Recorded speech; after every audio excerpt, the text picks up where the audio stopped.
نستغفره ونؤمن به ونتوكل عليه ونعوذ بالله من شرور أنفسنا ومن سيئات أعمالنا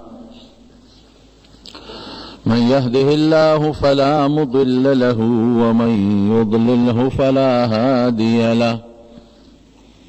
ونشهد أن لا إله إلا الله وحده لا شريك له ونشهد أن سيدنا وحبيبنا وشفيعنا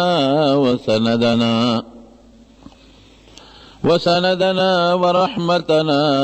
ومولانا محمدا عبده ورسوله أما بعد فأعوذ بالله من الشيطان الرجيم بسم الله الرحمن الرحيم ولذكر الله أكبر دیو لوی آیت یو رکوٹ غند جمله میں ستاسو مخ کے ذکر کلا رب العالمین قرآن شریف کی فرمائی چھے دا اللہ نمو دا اللہ یاد دا ہر چیز نہ لوے دے اور نبی کریم صلی اللہ علیہ وسلم پر مبارک حدیث کی فرمائی لا تقوم الساعة حتى لا يقال في الأرض الله الله کہ دے ٹولی دنیا آبادیم دا اللہ ذکر و دا اللہ نوم دے نو تاسو ته نن زه دوه خبرې کوم یو دا چې د الله د ذکر او د نوم څومره لوی اهمیت دی او څومره لوی برکات دي او دویم د الله ذکر څه ته وایي زمارونو د الله ذکر او د الله یاد دا هر هغه څیز ته ویل کېږي چې په کوم څیز باندې سړي ته خپل الله یادېږي په احادیثو کې په دعام د ذکر نوم راغلی دی چې سړی د الله نه سوال کوي او دعا کوي دې ته هم د احادیثو کې ذکر ویلی شوی دی ځکه دعا چې سړی کوي نو سړي ته الله را مخکې شي الله را یاد شي او د الله نه بنده سوال وکړي په قرآن شریف باندې مطلق د ذکر شوی دی ځکه قرآن شریف د الله د یاداشت او د الله انسان ته د رامخکې کېدو او د انسان د الله طرف ته د توجه لوی ذریعه ده او کلمه د لا اله الا الله دې تم افضل الذکر ویلی شوی دی چې په عام النفلي ذکرونو کې لا اله الا الله لوی ذکر دی ځکه دا الله سړي ته رامخکې شي د الله وحدانیت نو دی وایي چې لا اله الا الله د خدای نه ما سوا بل څوک د عبادت لایق نشته که ته سبحان الله وی که الحمدلله وی حتی که چې سړی منځ کوي منځ دام د خدای ذکر دی اقم الصلاة لذکری الله قرآن شریف کې فرمایي چې کله زه در یاد شم زما د یاد دپاره په مانځو درېږه نو په منځ باندې اطلاق د ذکر شوی دی نو هر هغه څیز چې د کوم څیز د وجې نه د سړي الله ته توجه پیدا کېږي که قرآن شریف ته که لا اله الا الله دی که سبحان الله دی که لا حول ولا قوة الا بالله دی که منځ دی که دعا ده په دې ټولو د ذکر اطلاق کېږي ذکر یوازې دا نه دی چې سړی صرف لا اله الا الله وایي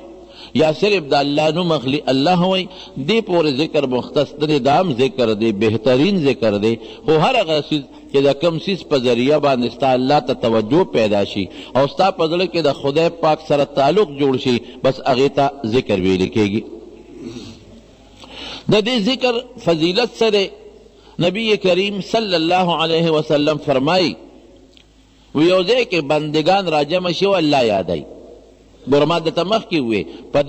دا معنا ده چې الله یادوي څه معنا لا اله الا الله وی سبحان الله وی لفظ د الله وی الله الله وی د قرآن شریف تلاوت کوي او درس کوي بلکې حدیث کی یتدارسونه لفظ راغلی دی د الله احکامات یو بل ته بیانوي دا الله احکامات یو بل ته ذکر کوي دا ټول د الله حکمونه که څوک درس او تدریس کوي نو دام د الله د یاداش او د الله پاک د توجه الله ته یو لوی ذریعه ده دا خلق ناستی او الله یادوي او درس و تدریس کې یو روایت کې راځي د خدای احکامات یو بل ته بیانوي نو وی فرشتې را کوزي شي او فرشتې د دې خلکو نه ګیر چاپېره تو شي او دا فرشتې دومره ډېرې وي چې دا د اسمان د غاړو ته ورسېږي. نو چې کله دا مجلس ختم شي د ذکر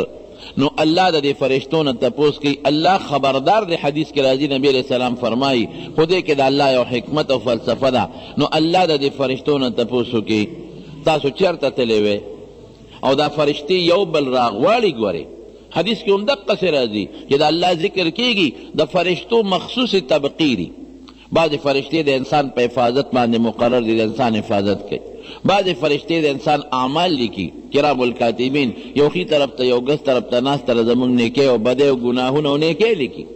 بعضې فرشتې په باران مقرر دي، بعضې په زول او په طوفان مقرر دي، بعضې د خدای په رحمتونو او برکتونو مقرر دي، بعضې د خدای په قهر او غضب مقرر دي چې په دې بندګانو د خدای آفتونو او قهرونه راوله. بعضې په دې مقرر دي چې کوم ځای د الله ذکر کېږي، د الله یاد کېږي، نو هلته کې تاسو لاړ شئ ورسره کښېنئ. دا فرشتې یو بلبلي راشئ، هلته کې ذکر شروع دی، هلته درس شروع دی. ګوره ما وو چې درس ته هم ذکر وایي، هلته د قرآن تلاوت شروع دی، دا هم د خدای یاد سړي ته مخکې کوي. نو جدي راشي او کښېني، الله خوري شي ولاړ شي. نو الله وایي کیف ترکتم عبادي، زما بندګان مو څنګه پرېښودل؟ بندګانو زما څه کول؟ وی الله مونږ خو ورلو نو ذکر و اذکار یې کوو، لګیو ته یې یادونه. دا مونږ چې لګیا یو څه تقریر کوو، دا هم د خدای یاد دی. زه خدای یادوم او تاسو الله اورئ، دا هم پکې داخله ده. رب العالمین ستا ذکر یې کو.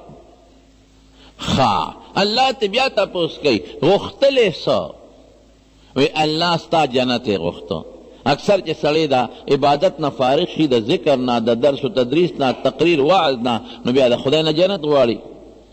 الله ستا جنت یې غوښته. څه نه امان غوښته؟ د څه نه امان غوښته؟ الله د دوزخ نه امان غوښته. الله دې تپوس کوي چې زما جنت یې ډېر زیات غوښته وي او ویدي زما جنت لیدلی دی؟ نه الله لیدلی نه دی، خو بیا هم ستا جنت یې غوښته. وی څنګه حال به وي که زما جنت یې لیدلی وی نو بیا به یې څه حال و؟ جنت یې لیدلی وی نو بیا به یې څه حال و؟ الله وی که ستا جنت یې لیدلی وی نو بیا خو به ډېر زیات چغې والی او جنت به یې غوښته، بیا خو به ډېر شوق سره جنت غوښته. وی زما دوزخ د څه نه امان غوښته؟ وی د دوزخ نه. وی زما دوزخ یې لیدلی دی؟ وی نه لیدلی خو یې نه دی. وی که لیدلی وی بیا به څه وه؟ وی الله که ستا دوزخ او اور یې لیدلی وی نو بیا خو به یې ډېرې چغې والې او ډېر امان به یې غوښته. نبی کریم صلی الله علیه وسلم فرمایي په ترمذي شریف کې حدیث دی چې الله کله جنت پیدا کو دوزخ، نو جبریل علیه السلام ته یې ورشه دا جنت وګوره. نو چې هغه لاړ او چکر یې پکې ولګو او راغی، الله ته تپوس کړو جبریله جنت دې څنګه ومونته؟ وی الله ډېر ښشته نعمتونه دي پکې، ډېر مزیدار دی. وی خلک به وله راشي که به را نشي؟ الله که چا م واورېده لیدل خو څه کې، خو که د جنت دا خوشحالي چا م واورېدلې څوک به هم بار پاتې نشي، ټول به ورته دننه شي. خوشحالي خو د هر چا خوښه ده، الله دې ولې موږ بوځي. نو چې دی ووی نو بیا ته الله دا منځونه او دا اعمال او روجې دا عبادتونه دا سختۍ چې انسان پې مکلف دی دی ته ګیر چاپېره تاو کړل، دی ته تاو کړل ګیر چاپېره. دا چې څومره انسان نیکي کوي، نیکي خو په دنیا کې سخت کار دی، آسان کار خو نه دی. وی ته ورشه اوس وګوره، نو چې بیا ورته نو چې د جنت نه ګیر چاپېره کمې لارې وی خو سختې وی، مونځ به کوې، اوړي کې روژه به نیسې، صدقه به ورکې، زکات به ورکې، دینداری بکے، دا خو ظاهر کې لږ سخت شی دی. وی څه دی حال دی اوس؟ وی الله اوس یریږم چې څوک به م وردننه نشي، لاره ورته سخته ده. بیا ورته وی ښه د دوزخ ورشه وګوره څنګه دی. نو چې جبریل علیه السلام ورغی او دوزخ کې وکتل، وی څنګه دی ومونته؟ وی الله دومره خطرناک او سخت عذاب دی، لیدل خو څه کوي، خو که چا واومرېده څوک به وردننه نشي، څوک به هم دې لره نشي. خو غرغنډې دي، هغې کې خو ماران دي، لړمانان دي، حدیثو کې راځي. هغې کې خو نوونه وینې زبې او بویونه دي، هغې کې خو سخت غنې او ازغي دي پکې او لوی اور دی پکې، څوک به هم دې له را نشي. بیا ورغې ورته وی الله ته دا خواهشات ته وکړل. دا چې کوم سړی د خواهشاتو په طلب کې شي، دا بدعملي شوه، دا حرام خوري شوه، دا اوزګارې منډې ترړې شوې او دا خوشې لوفرۍ شوې چې دا انسان په دنیا کې ورپسې په منډو دی. دا خواهشات نفسانیت ګیر چاپېره تا وکړل. وی زه ورشه اوسې وګوره، نو چې ورغې په هغه خواهشاتو الله وی لارې ته ګیر چاپېره هغه جوړې شوي دي چې یریږم چې ټول به دې اور ته وردن نه شي ځکه دې لارو ته به خامخا ورځي دې خواهش له به خامخا ورځي دې خواهش له دې له دې له او چې دې له ورغې دا خواهش خویدان کې دی او چې ورغې په یو ټس باندې دوزخ ته ورغلي یریږم الله چې د دې خواهشاتو د برکت نه دا خلک ټول دوزخ ته داخل نه شي نو الله د دې فرشتو نه تپوس کوي چې دا جنت غواړي د ما جنت یې لیدلی دی وی نه الله وی که لیدلی وی بیا خو به ډېرې چغې جنت پسې والی بیا به ډېر غوښته څه نه امان غواړي وی د دوزخ نه وی دوزخ یې لیدلی دی وی نه الله وی که لیدلی و بیا خو به یې ډېر امان غوښته رب العالمین فرمایی اوره گواهان شئ تاسو چې دغه خلک چې دا زما یاد ته راغونډ شوي دی او ما یادوي دی خلکو چې څه وغوښتل او ورکوم چې څه نه امان غواړي هغې نه امان ورکوم څه غواړي هم ورکوم او څه نه امان غواړي هغې له موله امن ورکوم نو یو فرشته وی الله وی فلانکې خو په لاره تېرېده هسې ورسره کېناسته لاره باندې تېرېده هسې ورسره دننه کېناسته رب العالمین فرمایي هم القوم لا یشقا بهم جلیسهم دی سره چې اسم څوک کېناسته دام ورسره نه سپېره کوم دام ورسره بخم زمونږ په دې درس و تدریس کې باباجي چې دلته به درس کاو نو بعضې دوستان د دې ستاسو د دې کلي بعضې مشران ابوسراسې ډډې به یې والې وې ستنو ته یا چې مونږ اوس هم درس کوو سیف الدین کاکا خدای دې وبخي محمد سید اجي صاحب خدای دې وبخي دا باسې ورسره نور هم څه مشرانو اوس هم چې مونږ درس کوو نو بعضې دوستان په درس نه پوهېږي زمونږ هسې راشي او ډډې والي او زه چې دا حدیث لولم نو زه وایم د ملګرو ته یم ګوره دا خلک پکې دي در سره دی خو لکه راغلی په شوق دی پیږو که نه پیږو خو په شوق راځو او در سره کینو نه چې په لارم څوک تېرېږي او اسم کېناسته یاره اسې د خلکو سره کینم نو الله فرمایي د دغې خلکو د برکت نه چې دا اسې ورسره کېناسته دا هم نه سپېره کوم دا به م ورسره جنت ته لیږم نو الله یادول په زړه کې دا د مسلمان دپاره ډېر لوی غنیمت دی مونږ خپل رب پرېښی دی مونږ خپل رب پرېښی دی حضرت امام ابو حنیفه رحمت الله علیه امام ابو یوسف یې خاص شاګردو نو هارون الرشید امام ابو یوسف لا یو منصب د قاضي القضات ورکه چیف جسټس یې وګرځو د ټولې بادشاه مشر قاضي چیف جسټس وی ته ما چیف جسټس کړی هغه راغی د خپل استاد لا امام ابو حنیفه رحمت الله علیه لا وی صاحب څه وصیت راته وکړه ځکه ما ته خو لوی عهده میلاو شوه لوی منصب میلاو شو څه نصیحت راته وکړه اوس که بل سړی وی څه بیا ورته وی هلکه ګوره چې فیصله کې انصاف کوه دا ببینې هلکه ګوره چې فیصله کې نو قرآن ګوره حدیث ګوره هغې په مطابق کوه هلکه چې فیصله کې نو د مظلوم خیال ساته ظالم سره نور ظلم درلو نشي هلکه چې فیصله کې رشوت پکې وانخلې ګوره د وصیت خو همدې ته ویلې کېږي امام ابو حنیفه ته خپل شاګرد معلوم رحمه الله هغه تر پته وه چې انصاف خو به دې خامخا کوي ما سره ماشوم لوی شوی دی د هغه عقل او پویه هم ما ته معلومه ده چې به د قرآن او د حدیث په رڼا کې فیصلې کوي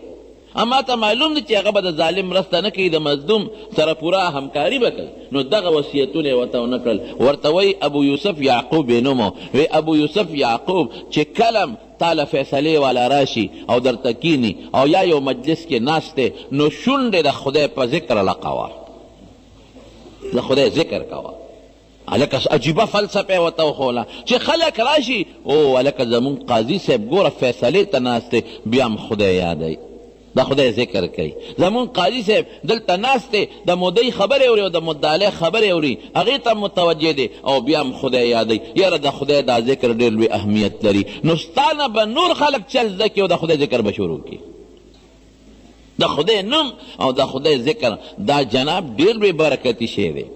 او چې خدای نوم دی ذکر دی شروع کو نو خدای سره به دې داسې جوړ پیدا شي داسې جوړ دا مونږ ولې د خدای نه لري دنیا طرف ته توجه د منډې تړلې دي مونږ خدای نه یادو ګوره رب العالمین فرمایي حدیث قدسی دی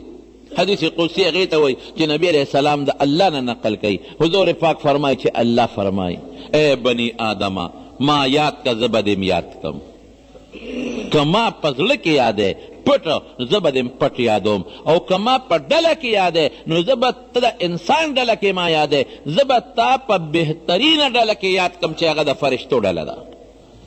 او بیا فرمای الله اے بنده ما ته چې ته نږدې کېږې زما په ذکر به را نږدې کېږې نو که ته ما ته ځان یو لیش را نږدې کې نو زه به درته یو ګز در نږدې کېږم او که ته ما ته یو ګز در را نږدې کې نو زه به راته 2 ګزه در نږدې کېږم او که ته ما ته رو په قلاره راځې نو زه به په منډه درځم. الله دومره خوشحالیږي. نو خدای مونږ پرېښې دی دنیا ته توجه پیدا کړې ده نو په دنیا کې غرق او پرک یو په ټینشنونو او پریشانو کې پراته یو. ته خدای ته متوجه شه هر څه به دنه یېري بیا مخکې دې بانډیسي سره سپی راغلی هغه په پیشو ورټوپ کړی دوکاندار چغې کړې خوار چې دا خو قیمتي پیشو ده مه ګوله مې ساتلې ده او هغه دې راله ماته کړه هغه تور اوچته کړه سپی یې پیو سپی یې مړ کړه بانډیسي تور اوچته کړه خوار چې قیمتي سپی دې مړ کړه دوکاندار یې ووه هغه د دوکاندار رونه راغلل بګا کې ووه درې وغځېدل مړه شو شیطان دې ودرېدل ټول کار هم په خپله وکړ ټول کار ما صرف ګوته راښکلې وه نور کار تاسو وکړو یادوی ما هغې بیخ دې وځه خو په دا ګوته کې دې ټول چل وکړل او هغه د ګوته نه دا تړه ته ناست وی هغه درېیم غر کو تباه کړل نو دا ان کید الشیطان کان ضعیفا الله وی الخناس په دې پټ ناست دی خو په یو ټکي تختی یخنس د خدای په نوم باندې